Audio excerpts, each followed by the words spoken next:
So good afternoon, good evening, good morning. Whether you are depends on where you are. So you are welcome to um, lecture two of our course uh, CLN 708. So last last week, let me share my screen.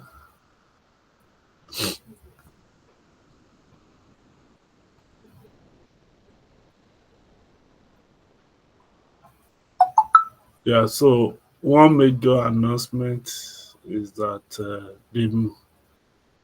the course manual is now fully ready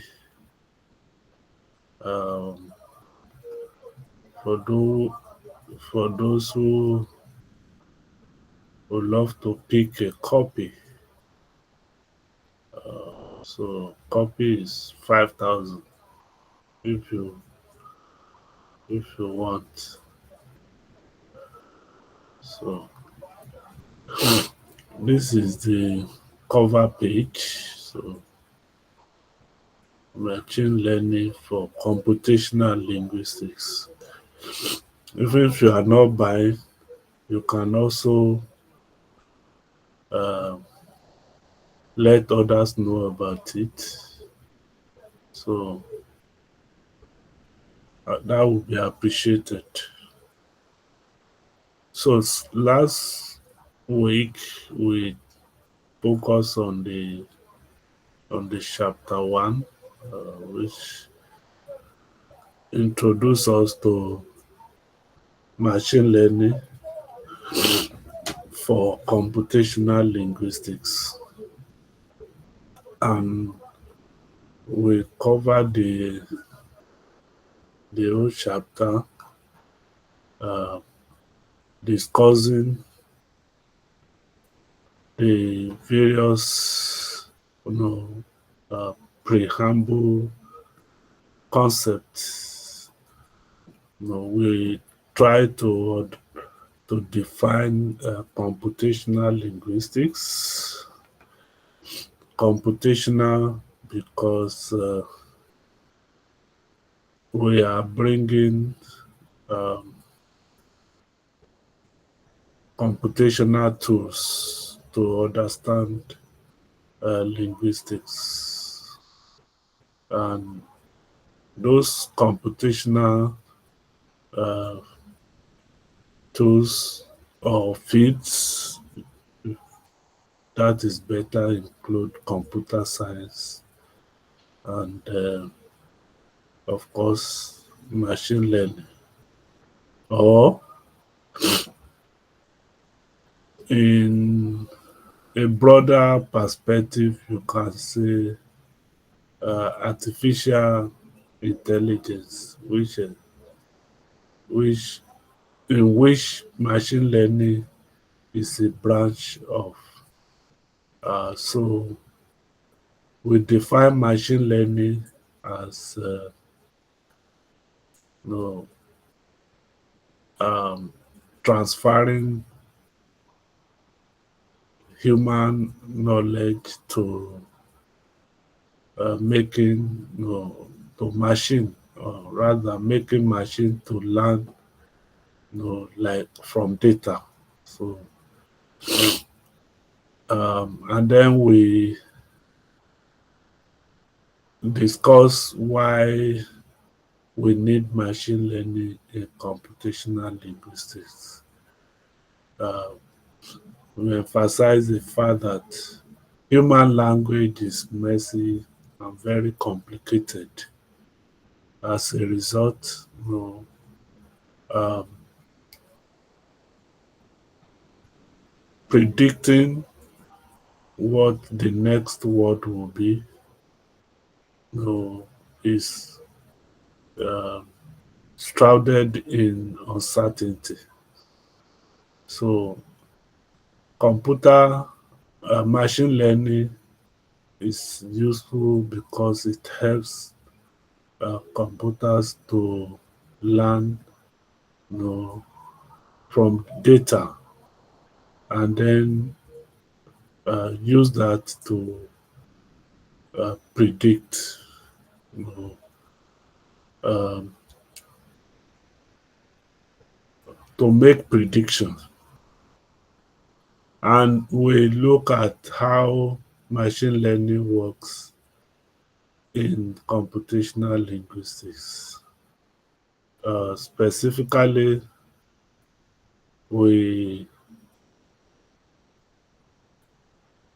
who is trying to who is trying to join.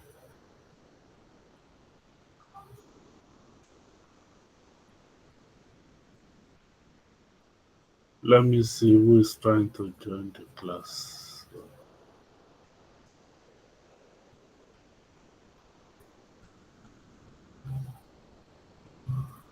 Okay, sorry. I have coach. Sorry, so you pardon me for those. Uh,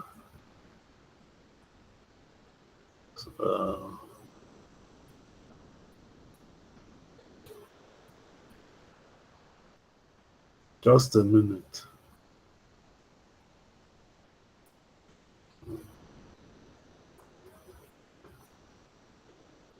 This thing is not even responding.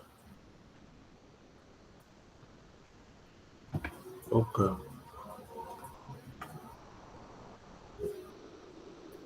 okay. I can't see. Maybe the person has joined now. Can't see anybody trying to. So let's continue.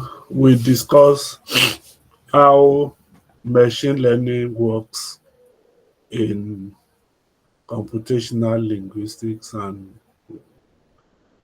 specifically we mentioned text classification, part of speech tagging, name entity recognition, machine translation, speech recognition, chatbots, and virtual assistants.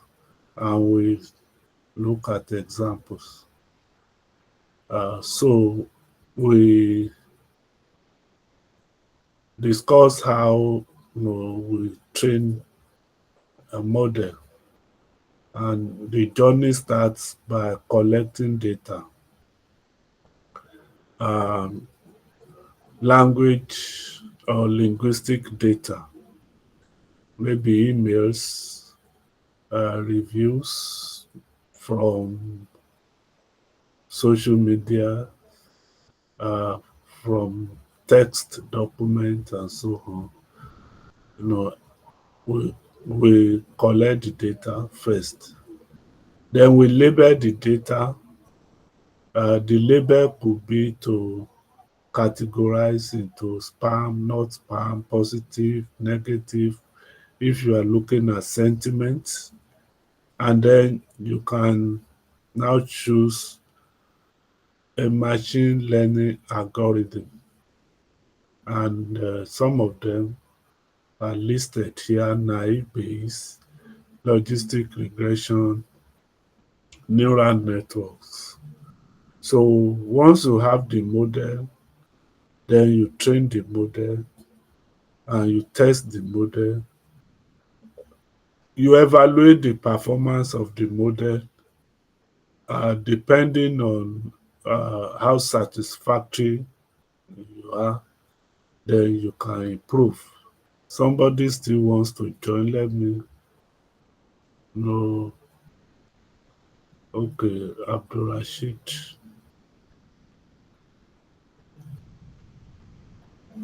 Uh,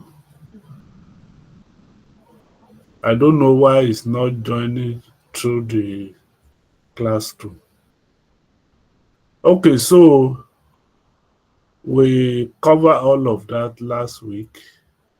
So today we will move to chapter 2, and that will further reinforce the foundations of machine learning. So we've earlier defined machine learning, but again, uh, it's a branch of artificial intelligence. So it's all about making computers to learn, from data, and then to be able to carry out, uh, to detect patterns and make, guide in decision making, so to say. So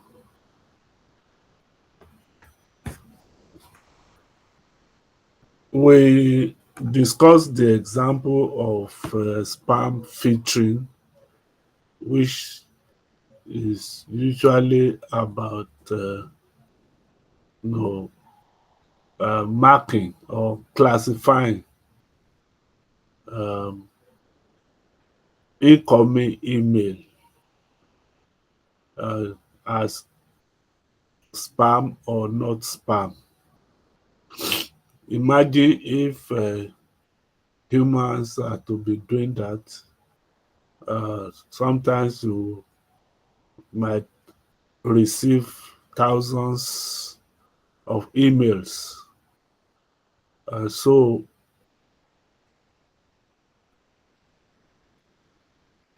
machine helps, to do the classification uh, if properly trained, though not 100% accurate, as you see how we normally evaluate the uh, the process, or the algorithm.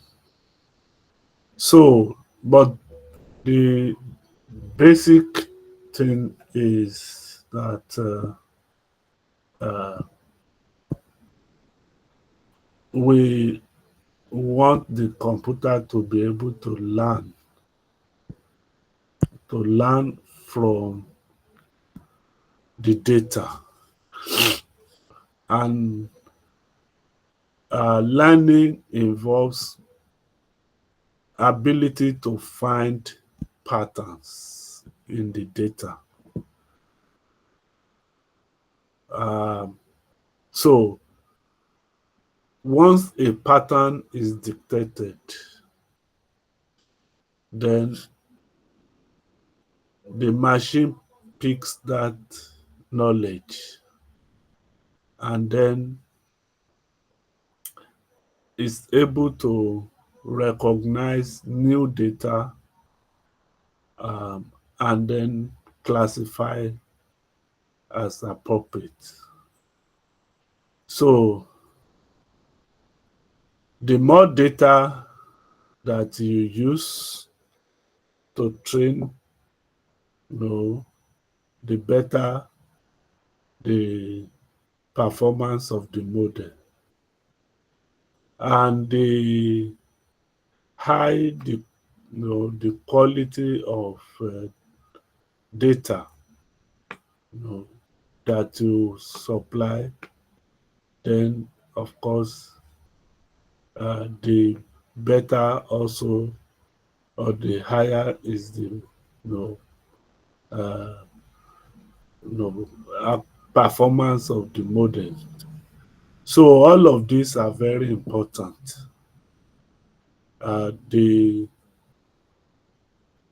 The quality of the data, as well as the volume of the data. So if you are only using few data points, uh, well, you may have patterns, but that pattern may not be um, may emerge satisfactorily. So there are I mean, there are critical things that anybody using machine learning approach in linguistics must take into consideration. So the volume of the data as well as the quality of the data. The two of them, help computer to learn patterns and make accurate predictions. So when we talk about, let's look at this email stuff, for instance. So we could have uh, emails, and then we might need to label the email. So maybe the first email, so uh, let me call it in one, and the label could be spam or not spam.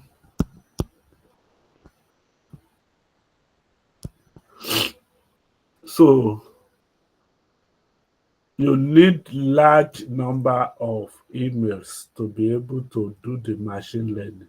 So you need to collect so many emails, no, so many. So you could collect up to million, no. So you collect several emails, but for purpose of this discussion, let's even say that you are collecting 100 emails, and you will need to label each email that you have collected as your data. So labeling will say for the first email, is it spam? So if it's spam, maybe you use S, and if it is not spam, then you use NS, and so on like that. So all the 100 emails will be labeled. So you have no spam, spam, spam, not spam, not spam. Of course, you have a way of detecting whether an email is a spam or not. That will be the basis for labeling. Uh, if you receive unsolicited email, for instance, asking you to pay money, or asking you, telling you have won a lottery that uh, uh, you didn't apply, or that you didn't submit any application. So you know that that is unsolicited email and will be a spam. So there are no basic criteria to classify or to label, you know, an email as to whether they are spam or not. So collecting the data is the starting point. Labeling the data is this, second stage, and that's what we are saying there. So, but you need to have large enough data, you know, for you to uh, do the machine learning. So what the machine does now is to look at each email and see the patterns in those that you label as spam. What is their major, what keywords are peculiar with those that you classify as a spam. So maybe words like you have won, maybe you have also value there like million, no, dollar, no, and so on like that. So the algorithm will look at the pattern of words in those that you label as spam and also pattern of words in those that you label as not spam. So based on that, if you now have new data here, maybe E101, you could even have E101 to E150. So based on the information here, or based on the pattern dictated here, then the algorithm will be able to classify the new data that you have either as spam or not spam. So this is how the machine learning algorithm, this is how it works. Now, in this discussion, you will notice three things that I've mentioned. One is I, I mentioned some of the um, criteria. I mentioned the criteria that are used for the classification. Maybe the word length, maybe um, certain words appearing. So specific words like win or won, like millions and so on like that. So this set of um, criteria used to classify are called features. They are called features.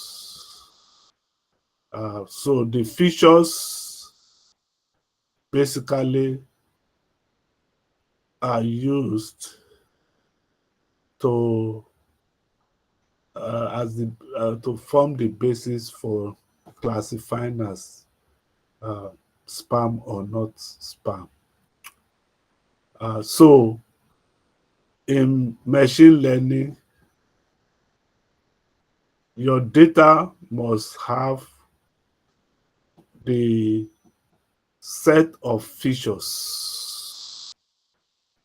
So that's very important. So your machine learning must have one, features. Two, must have labels. So In our case, labels are that column that contains spam and not spam. Features will appear in one or more columns.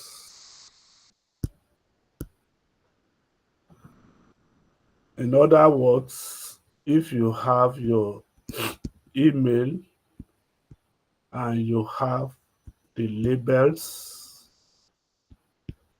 then you will have the features F1, F2, F3, and so on like that.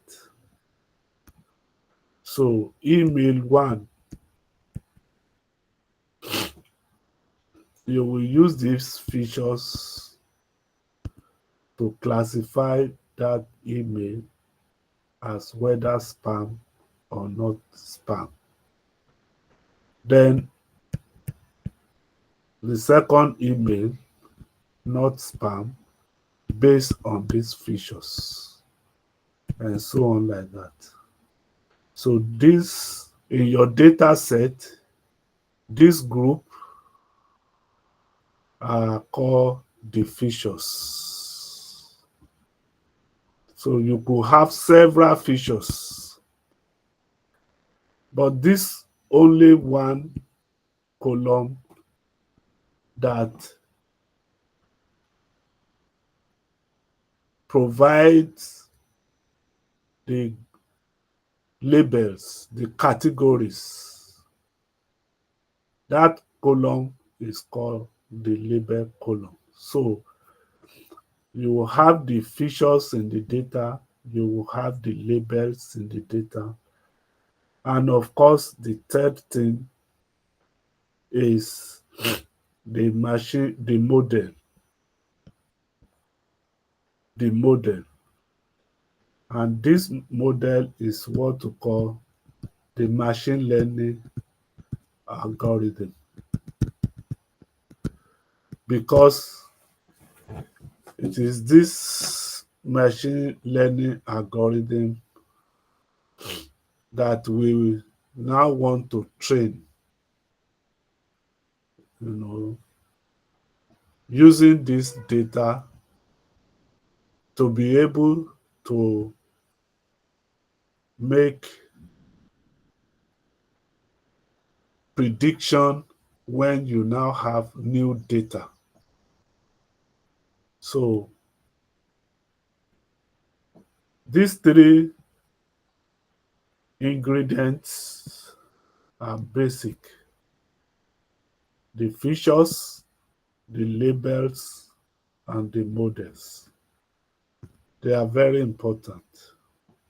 So the features are what to feed the model. The labels represent the classifications or the correct, group. And the model is the tool that helps you, that helps the machine to learn patterns and make predictions. Any questions so far? I've seen Vivian. Vivian, you came late. Why? Good afternoon, sir.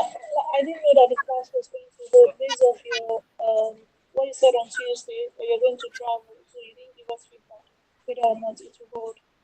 I didn't cancel the class. I said I will give you, I will update you if anything will change. So maybe that's why my colleagues are not here too. Kafayat is not here, and Honey. Somebody can put a notice on the WhatsApp group for those who may still want to join. So I know people who always want the lecture not to hold, but we don't have time. Even myself struggle so that the lecture will still hold. As you can see, I'm fighting flu. Any questions so far, Vivian? No, so I really joined late. So I joined when you were talking about must have, and I'm guessing it's must have. That means the learning pattern for a model also. So I'll catch up as the class goes on. Okay. Olowu, what about you? We started together. I don't have a question for now, sir, but during the class, my network went off, so I just went back no question. I couldn't hear you very well. I said I don't have a question for now, sir, but during the course of the class, my network went off, so I just joined back not quite long. Okay. Mercy, you joined late.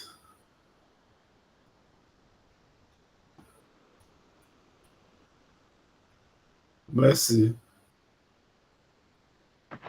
Yes, sir. are you able to follow so far? Yes, I'm following, sir. What has been your takeaway so far? Okay. My takeaway so far is that when we are about to train a model, we divide Yes. the data that we have into two categories. We have our features, and then um they are like two. We have we have the features, which are usually the part of data that we will use train the to train the model that we are training. Yes.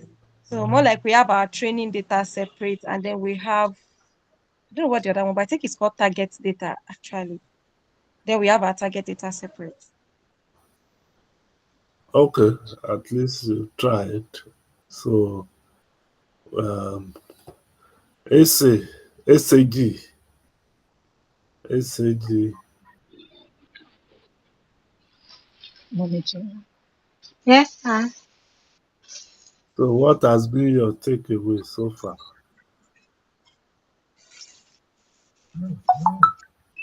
My takeaway is that the we have the features, the labels, and the model which you explained that you explained using emails that if we are to mark out spam and not spam that we need lots of data to do that, and then we bring out the label showing the spam and not spam, and then the machine learning will be able to from the emails that we flagged as spam, the machine learning will find out what is common within them, like one, like million, like dollar, words that are common that we flagged as spam.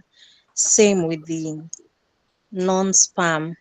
And then with all this, the model, which is the algorithm, will take note of this, and that's how we train the we bring it out. That's what I had, sir.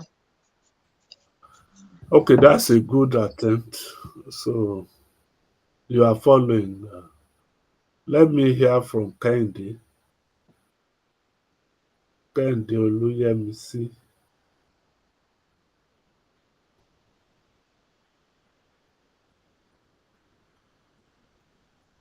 Kendi.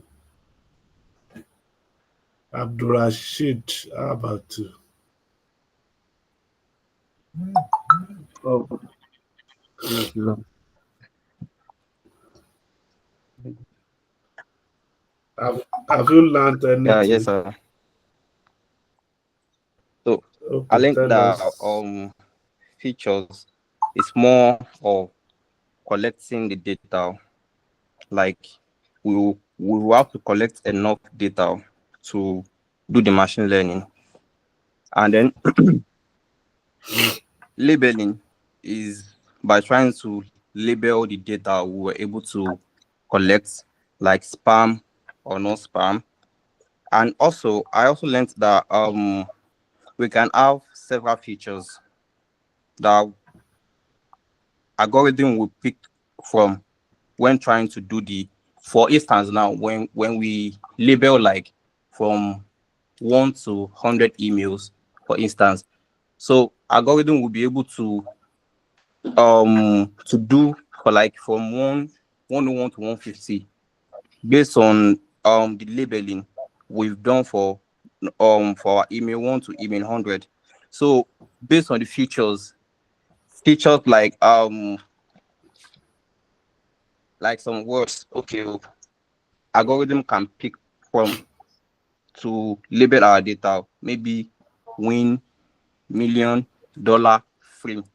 So and we have one column, and this column will be like our label. Also, we in short, we have three key part of machine learning model. We have features, we have label, and we have model.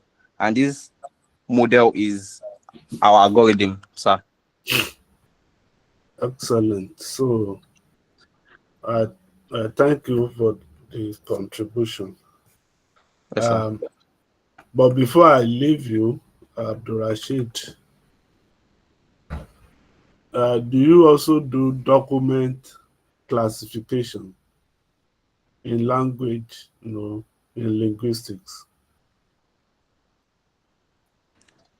No, sir. I think very well. I think you should do. Do you do language? Do you do? Um, okay, yeah. Go on if you have a new idea. No, sir. I don't really get that, sir. Like document classification. I don't get, sir. Okay, if you don't, let's leave that one. But you also, from somebody's language, you can classify whether that person is expressing positive or negative sentiment. Yeah, yes, sir. So let's say you you you make a post and people react to your post. The reactions could be positive or negative, right? Yes, sir. So I'm just going to use that again to for you to see how machine learning works, and everybody must understand this. So we want to be able to predict somebody's sentiments. So we will have the sentiment, which could be positive or negative. And then we need pictures. So to predict sentiment, we may be interested in the gender because the gender might influence the sentiment expressed by those who respond or who. What other thing do you think would determine somebody's sentiment? I want contributions now. I've talked about Age, sir. gender. Huh? Age. Oh, good. Thank you very much. So number two, age. Race, Number sir. three, huh? Race. Race. Race. Yes. Okay. Race, whether black, or am white. I correct? Religion. Or, Yes. so we could be black or white. Gender could be what? Male Okay. or female. Four, maybe Religion. religion. Thank you. Religion. So for us in Nigeria, maybe uh, Islam, Christianity, and traditional religion. So to predict sentiment, we can now have to collect data about this, all those who make comments. So we will create a table now, which one will show the comments expressed, we show the gender, we show the age, we show the race, we show the religion, and then, of course, the label. So once we have, let's say this comment is comment number 1 and is coming from a female and the age is 21 and the race is black, the religion is Islam, and then the label is positive. So again, we take the comment number 2. What is the age? So gender, maybe again female, age maybe 28, race maybe white, religion maybe Christianity, label maybe negative, and so on and so forth like that. So this is the data we will gather for this study. So we are saying in this data, all these ones from this place to this place, they are called the features because they are the ones that are used to do this grouping, to do the label. So here you have the labels. So our data will always comprise of the labels, which in this case is classified based on sentiment, and the features.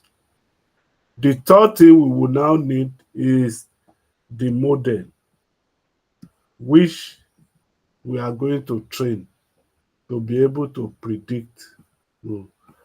Is that example clear again? Let me ask Vivian, is that example clear now? Does it make Yes, sir. Very clear, sir. sense? Eh? Yes, sir. Very clear. Because I want this foundation to be very clear to everybody. So when you are, know, it is the pattern here that the model we study. It will look at all those who make positive sentiment. Are they mostly female? Are they blacks? Are they religious? So it will look at the patterns, the gender pattern, the age pattern, the race pattern, the religious pattern of those who make positive express positive sentiment. Similarly, look at the gender pattern, the age pattern, the race pattern, the religion pattern of those who may negative sentiment. And then with that understanding, the model is now used when you know the age of another, you know the age of somebody, you know the gender of somebody, you know the race of somebody, you know the religion. You can predict the sentiment that person will express. So this is how machine learning works. And once you understand that, it's easy for us to start building on this very important foundation. So don't forget the key parts of the machine learning model. So the model, we have features, we have labels, we have the uh, the algorithm. So that takes us to two types of machine learning, and the two types. So types. So we have supervised and unsupervised. It's easy to know the difference. No. Uh, but let's go back, to the discussion you know, we had here. So when your data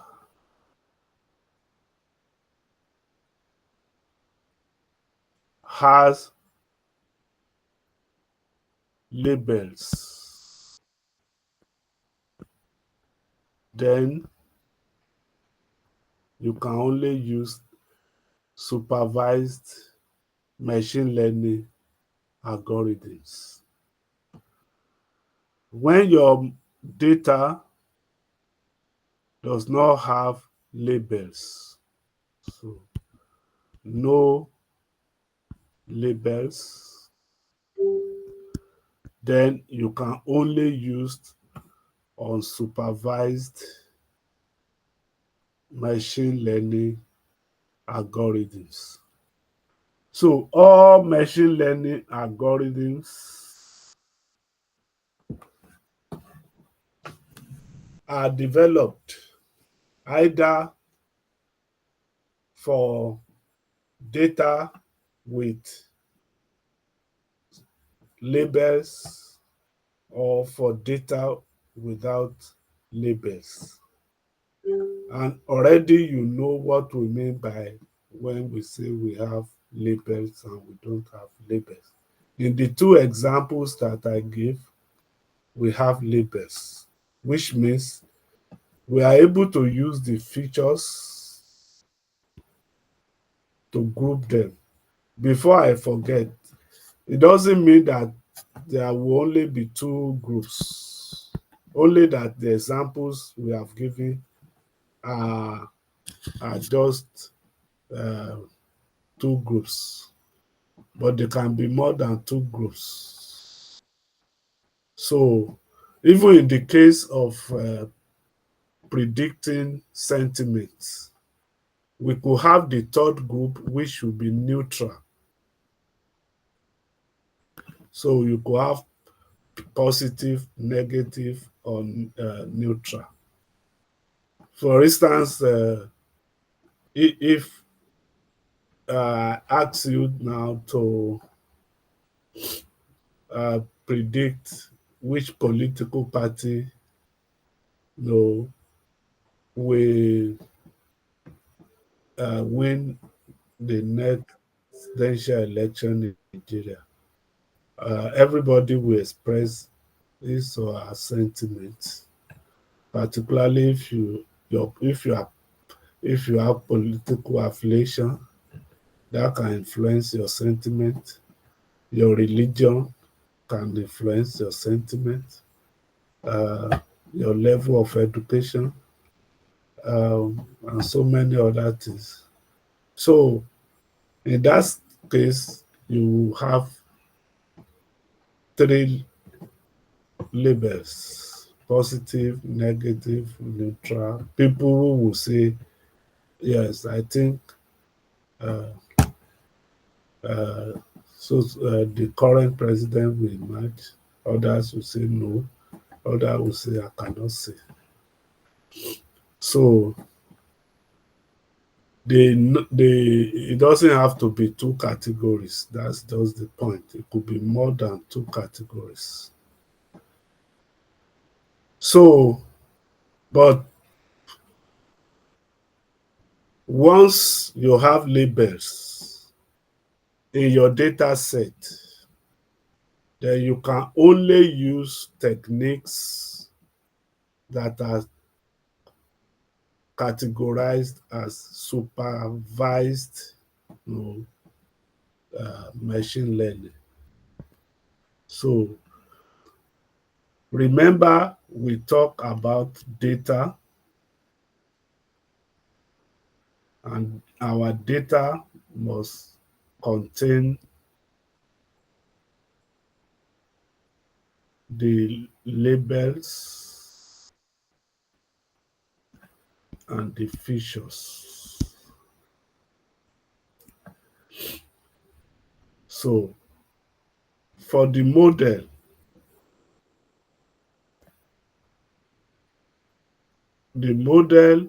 can be supervised or unsupervised. So supervised, if you have these two appearing in the data, labels and features. Unsupervised, if your data does not have labels, no labels. So what when what are the can we have example of situation when no uh, we do not have labels? So but before I leave that, another terminology that we need to understand is the concept of input and output. So generally, the features are called the inputs in machine learning. They are the inputs. The labels, they are the no, that's the output. So it's usually like you have your data, and then of course um,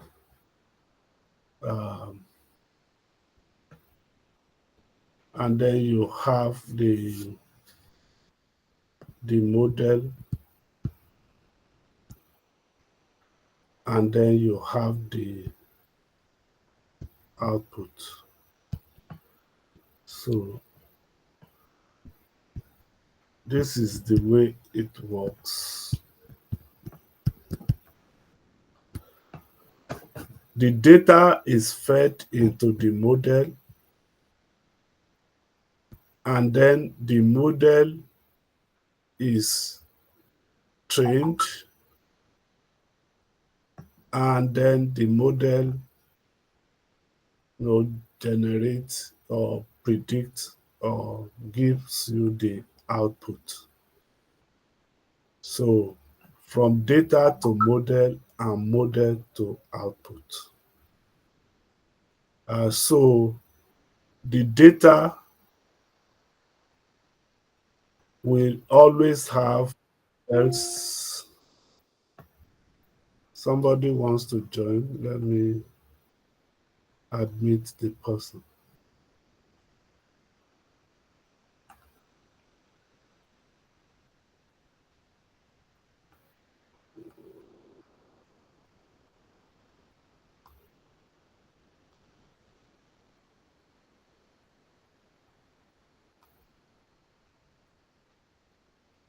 Okay.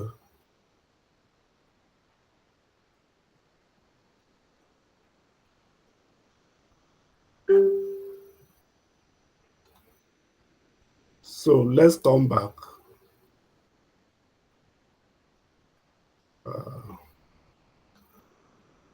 So the data must have labels and features. And then the data must have labels and features. If the data has the labels and the features, then the model you will choose will be supervised, machine learning algorithm. Excuse me. If excuse me. If on the other hand, the data you have does not have a label, if there is no label in the data, you only have pictures, then you choose unsupervised machine learning algorithm to train the data. So you must know when to use supervised, when to use unsupervised machine learning algorithms. So I hope that is very clear to everyone of you. So we have, these two types, and I've given example of classifying an email and then doing sentiment analysis. Uh, those examples are perfect, you know, examples for supervised machine learning. So, but for the unsupervised, there is no label. So the the only thing that can be is to uh, classify, to group. So uh, the to group the features uh, into similar, you know, groups with similar features, but you can't make prediction. So the supervised the supervised techniques can be used to predict. The unsupervised cannot predict but can group and create clusters. So you can simply say you can, uh, you use the features, the patterns in the features to group or create clusters. But unsupervised cannot predict. Only supervised can predict, you know, uh, output values. So take note of that. So in the note, you see another type of machine learning, which is called the reinforcement learning. So uh, reinforcement learning applies, rewards or penalty for action. So is making the machine to learn through trial and error. So once the machine or the algorithm uh, predicts correctly, then it gets rewarded. Uh, if it predicts wrongly, then a penalty is attached. The way you make your child to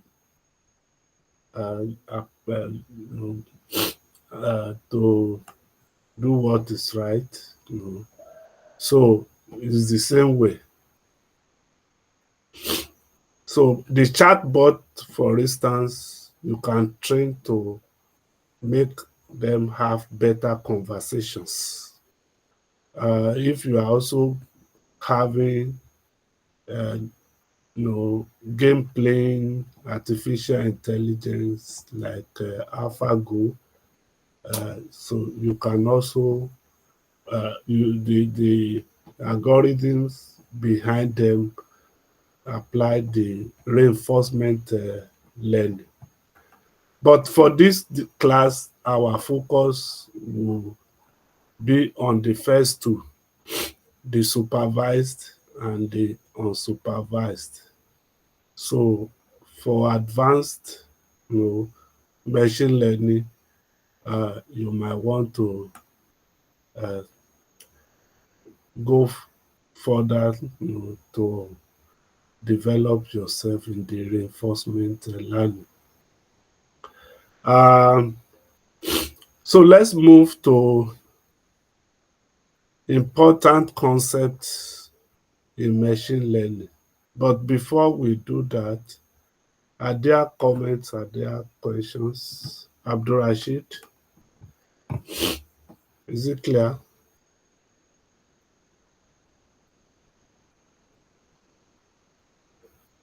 Yes, sir. Yes, sir. It's clear, sir. Okay, Kinde, how about you?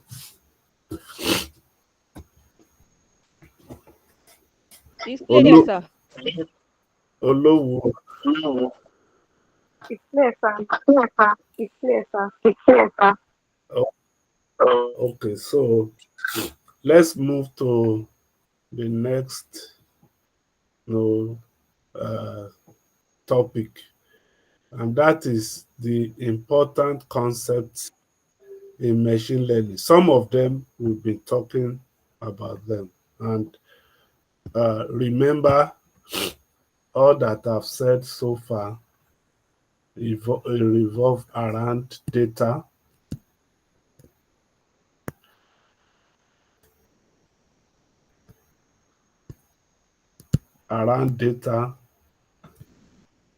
around model.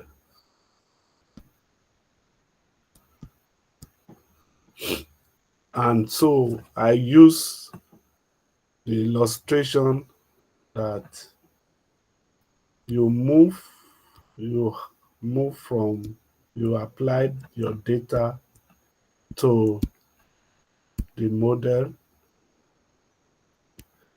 and then the model produces the output.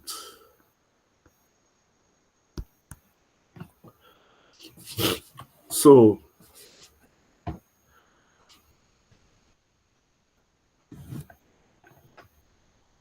here there are several models that can be used. So you could have supervised. So if your data, is made up of both labels and features, for instance. So you have this in your data, then you can use supervised.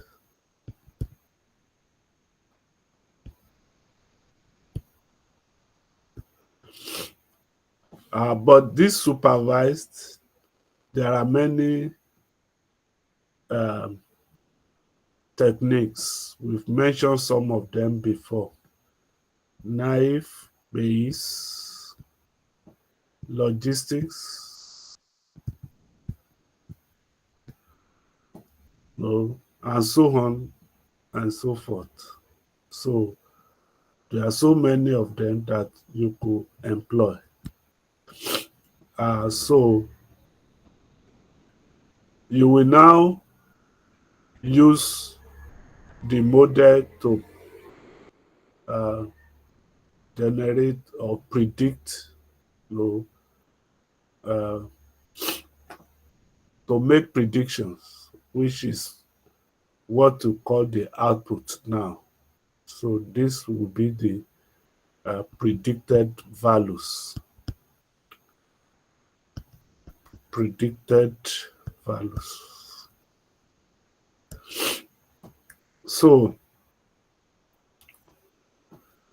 there are decisions you have to make.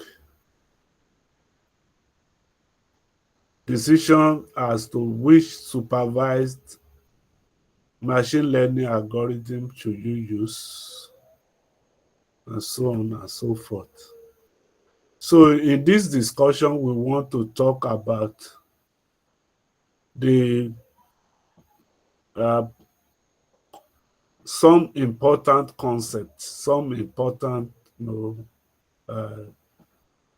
some common terms: training data, test data, and so on like that. But we've talked about labels. We also talk about we've talked about the features. So let's go back to the data. So the data that we have,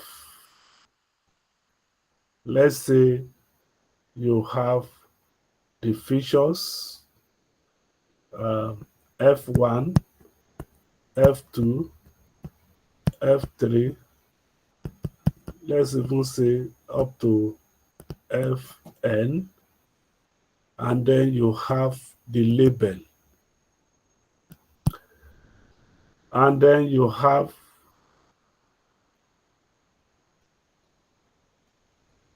in the case of emails, let's say you have the first email, the second email, the third email, the fourth email. Like I said before, let's say you have 150 emails, and you use these features and these labels. So you have 150 of them.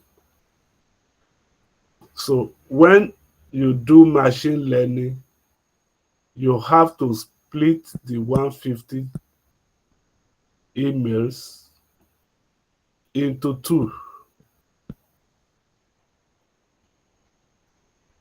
So usually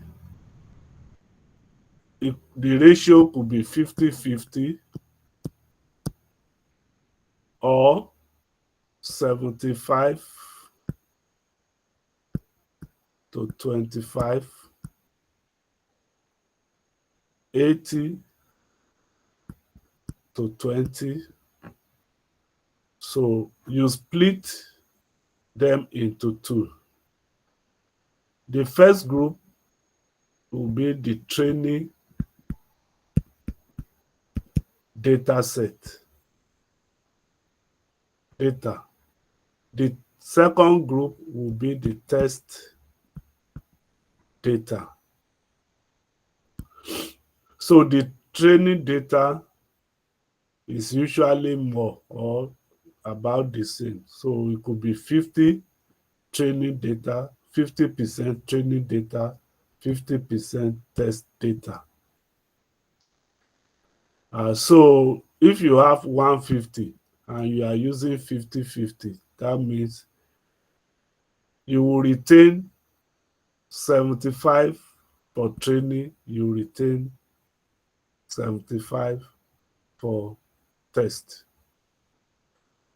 The same way, if you are using 75-25,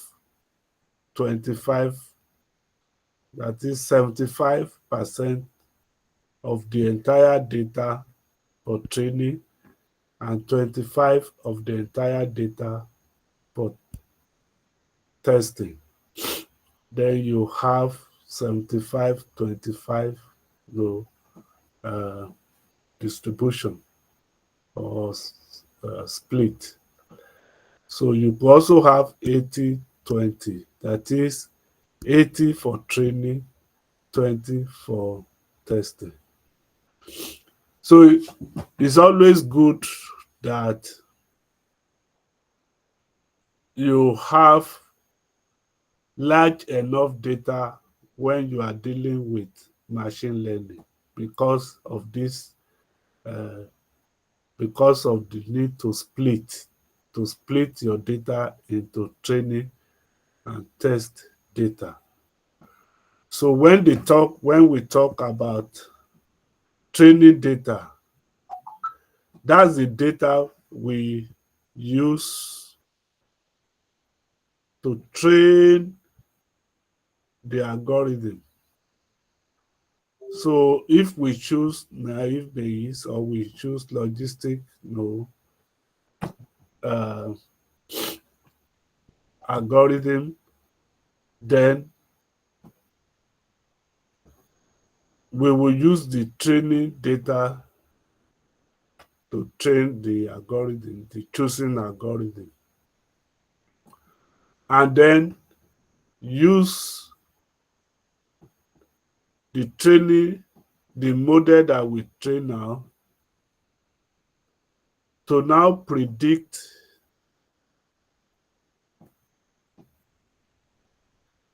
the test, the test labels. So we will now use the features in when we are training, we will use both the features and the labels. So we will use the features and the labels when we are training. When we are testing, we will drop the labels, we will use the features, and then we will predict a new label. So we will the actual label,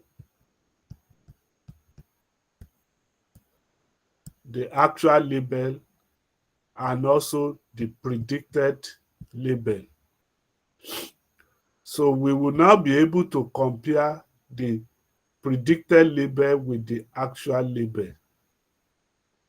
That's how we evaluate the performance of our algorithm. We will be expecting a good algorithm to be able to correctly predict the actual labels.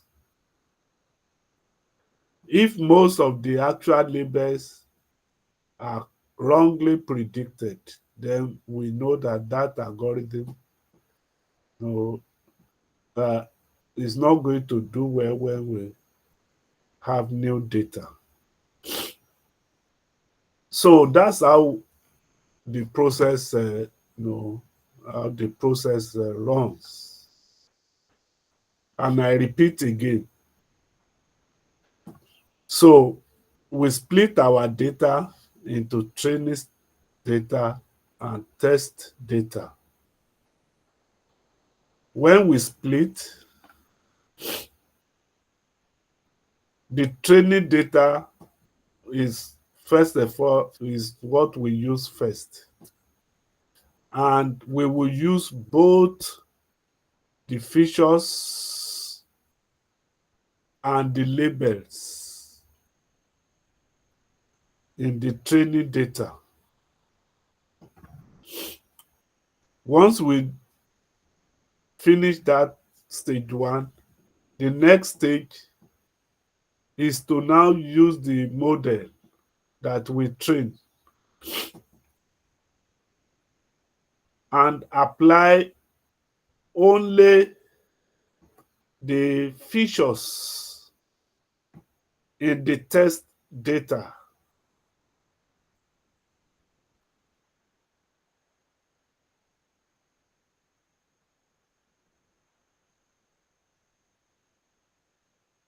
Where is that one?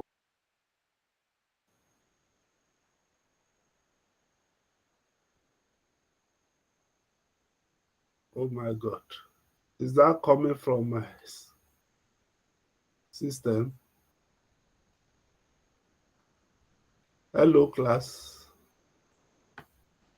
Hello, sir. Yes. Yes. Is the noise coming Is the from my noise coming system? from my system? Yes, sir. Oh, sorry for that. Sorry I for don't that. know. Maybe internet. Okay, so we will now use only the features in the test data and the uh, model to now predict to have to predict the label. So we will have the predicted label. So we will compare the predicted label in the test data with the actual label in the test data. And then we look at the deviations, the departures, the differences. And on that basis, we know whether the model performance is good or bad. So that's how it works. So the training data is used to train the model.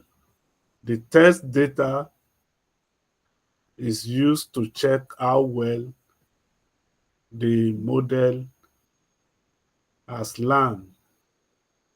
So I'm sure you understand that now, those two concepts. Another concept are the concept of overfitting and underfitting. So let's look at the possible outcomes. I said you could have the predicted label and then you have the actual label. The predicted label is what your model produces. It's coming from your model.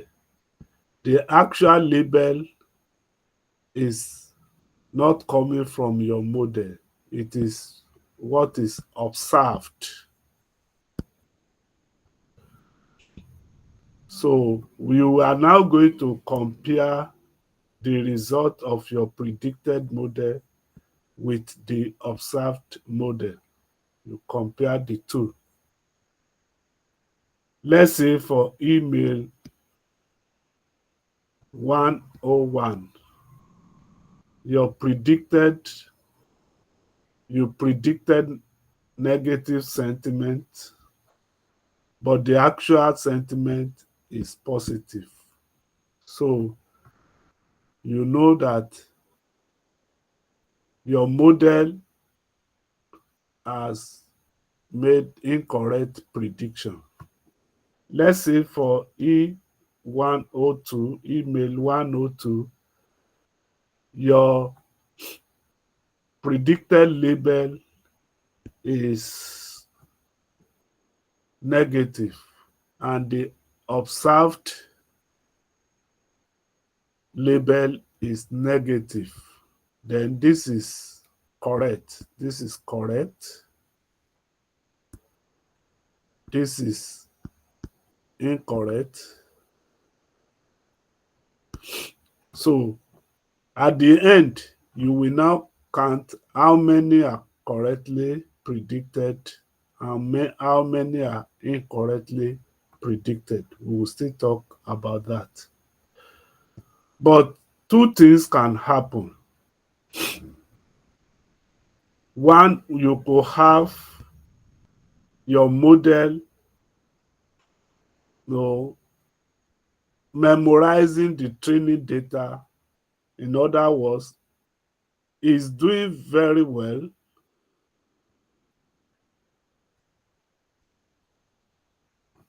in the training data,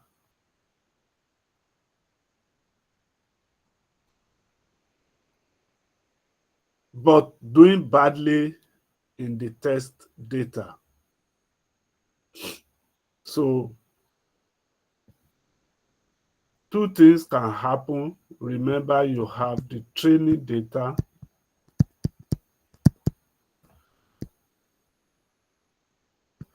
and you have the test data.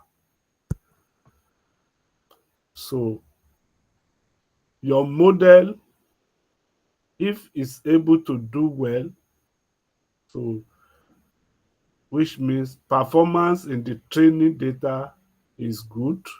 So I use this to indicate good. But in the test data, performance is poor. So I use this to represent poor. This is a possibility. And that's what this overfitting is talking about. So if it's doing very well in the data used to train it, but doing badly when new data, when is applied to new data, then we say we have overfitting.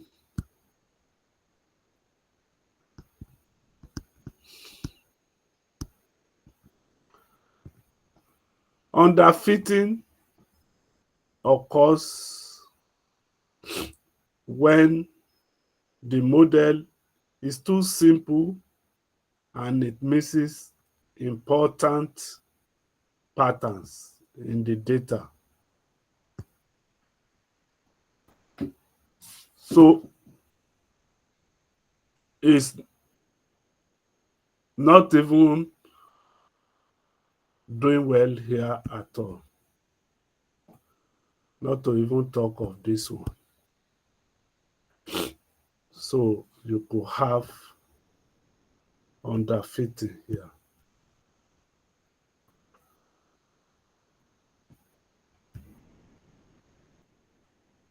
You could have underfitting here.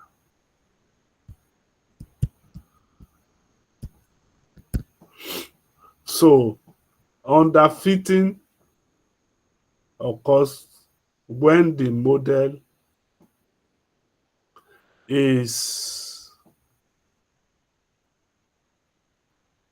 not able to track or not able to dictate the underlying pattern in the data.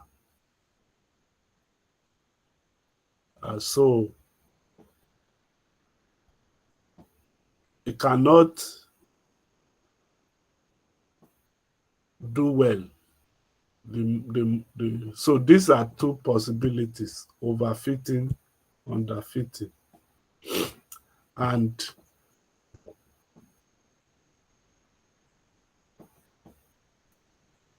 we always want to look for a model that is not overfitting but also not underfitting. A model that is in between the two, not overfitting, not underfitting. That model is what we call optimal model.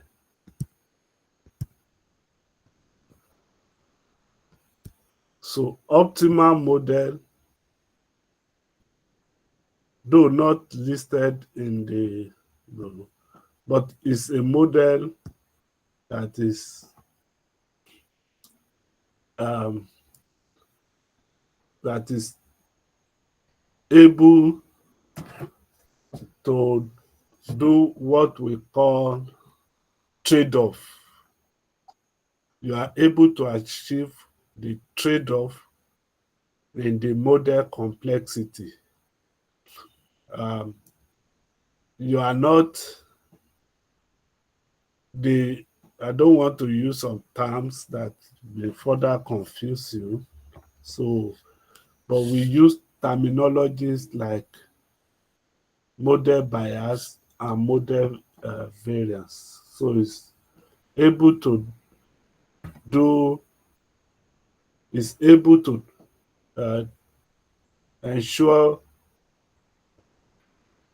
trade-off between the model bias and the model variance. But if that is too technical, simply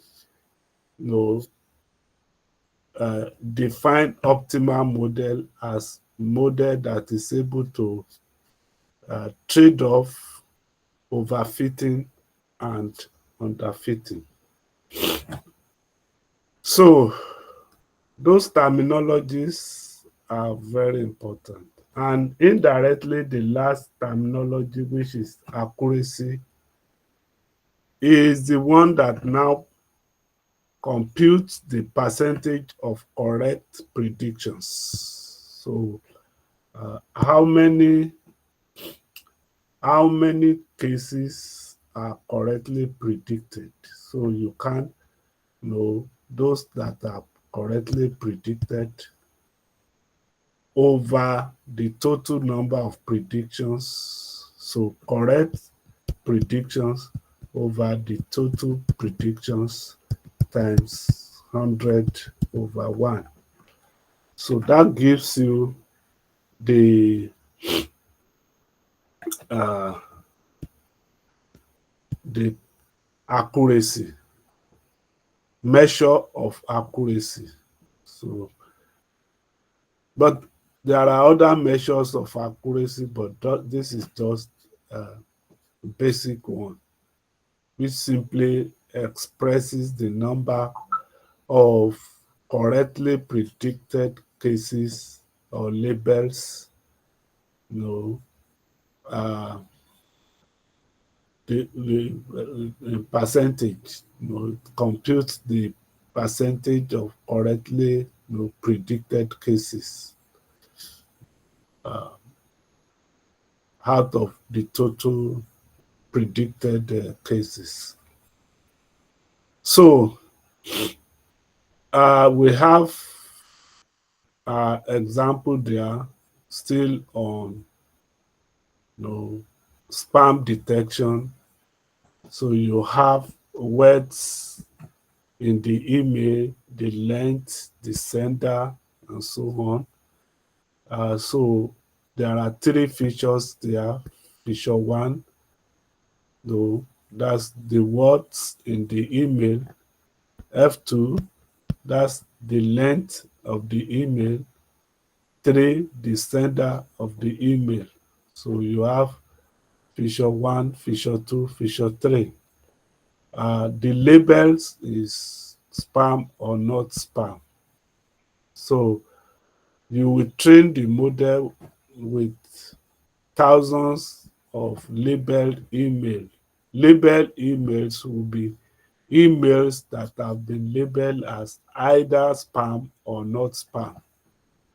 And then you will now test with a set of unseen or new set of emails, which you call the test data. And then you can now evaluate. So if the model does very well, then the implication is that the model is able to find useful patterns in the emails. If otherwise, then you might look for a better, either to look for uh, better features. Instead of those three, you might look for more features, or you might need more data to add to the training data set. So that takes us to the common algorithms. So algorithms that we will learn later: one, naive-bayes, logistic, decision trees, neural networks. All of these are supervised. All of these are supervised machine learning algorithms, and they can be used for classification. So you can use them to classify naive bayes, for instance, if you are doing text classification.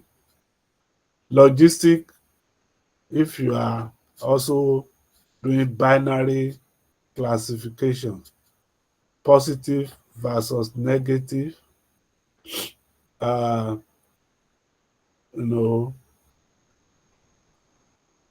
spam or not spam, and so on like that. So decision trees, they split the data by using simple questions into yes, no, and so on. You will see examples later.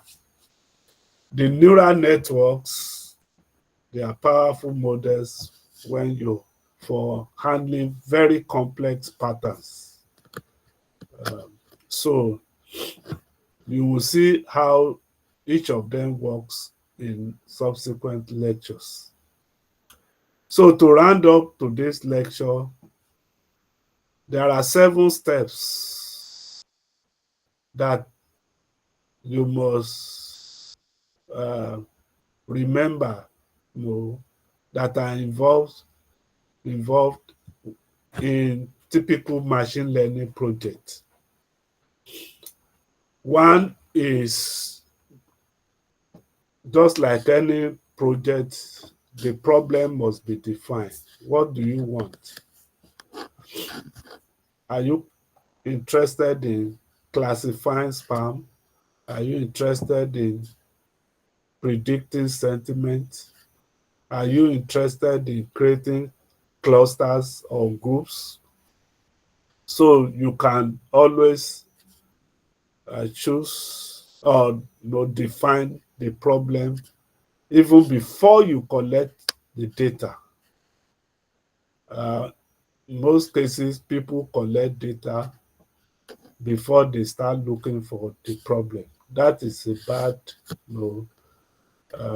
that's a wrong procedure. So the problem must be defined in terms of what you want the model to do. Once that is done, then you collect data. So in other words, you get real data,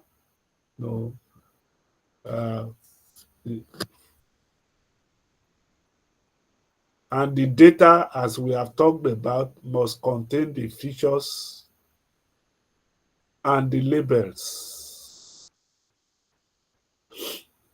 3, after collecting the data, you have to prepare the data. Data preparation entails that you clean the data, you remove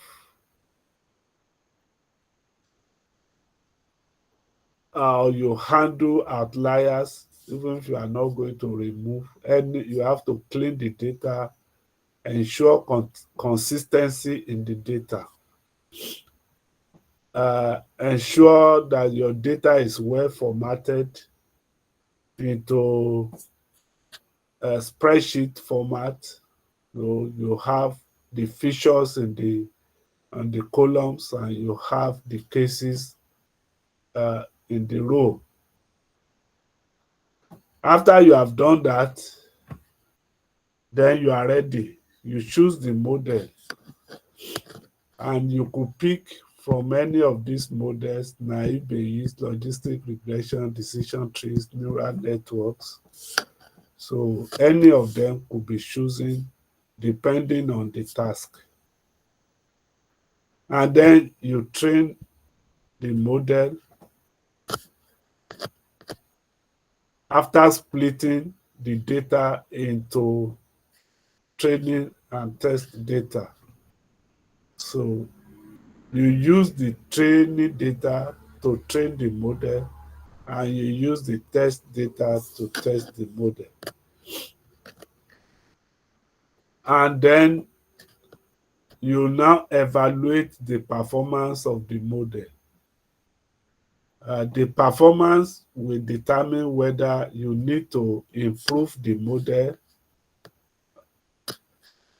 or deploy the model. To improve the model, you might need to, if the model does not perform very well, if the uh, predictive performance is low, then you can add more data to the training data set, or you change the model completely. You try another model. So you do that. So in machine learning, there is this, uh, this back and, uh, this back and front kind of movement. So you always have to check and recheck and recheck and recheck until you get what is uh, optimal, what is the best, and what actually uh, can give you the best result. So these are 7 steps that you should not forget. So this is the end of the class.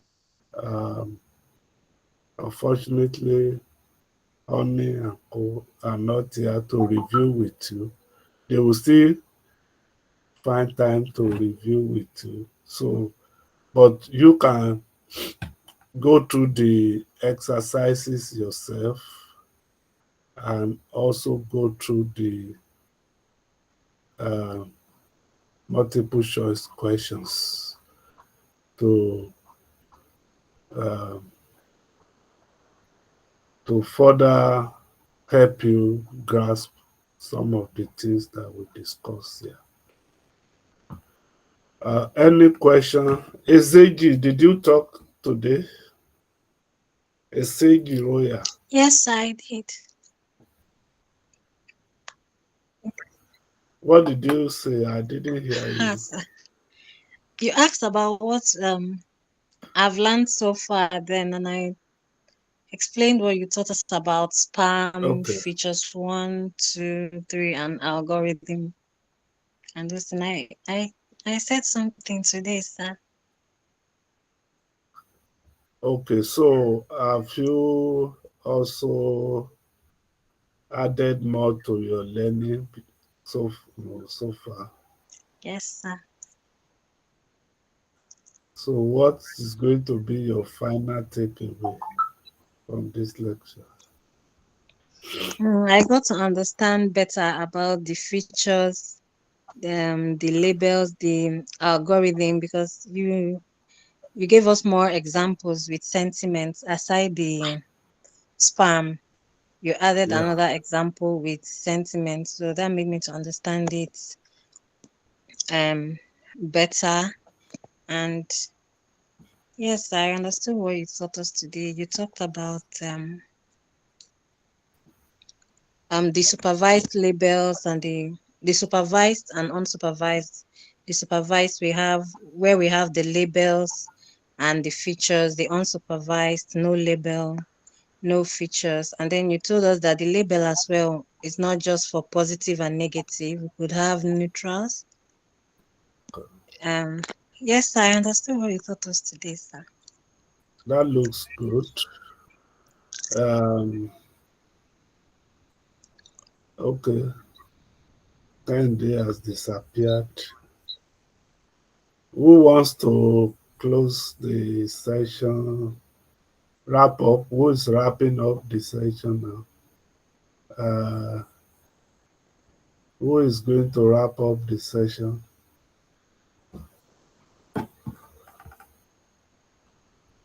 Abdul Rashid disappear. Okay, Okay, let me go, sir. So I okay, think that my own take home would be optimal model, right? So from everything, the goal of it is that the model is optimal. It is not underfitting or overfitting. So whatever data we are feeding the model is to make sure that it is giving us, optimal results. excellent. Who is talking? It's Vivian, sir. Vivian. Yes, sir. Okay, I can, but you are muted. Are you using multiple devices? No, I'm using a earpiece. Maybe that's why. Okay, that's good. Okay, so thank you very much for following the lectures. So those exercises and then the multiple choice questions might be the first thing um, my colleagues will handle with you maybe in the next lecture. So until then, try and get a copy of these lecture materials. They are produced for you, but none of you seem to be showing interest.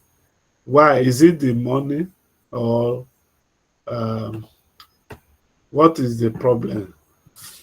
Sir, the That's last class, you said it was not ready. okay. Machine learning, yeah. Even the quantitative techniques, nobody came for it.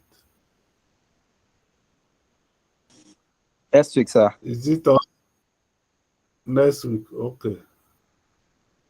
Thank you. Enjoy the rest of your day. All right, sir. Thank you, sir.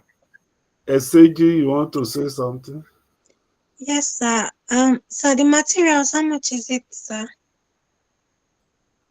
It's 5,000. Okay, sir. Yes. Okay, sir. It's not too expensive if you look at the knowledge and other things that you buy which actually don't give knowledge. But so in any case, it's still optional. It's not that, but it's good to have some of them in your library and to uh, consolidate your learning. Yeah, Okay, sir. good. So This is a good place to call it a day, if not a week. Thank you, and take care of yourself.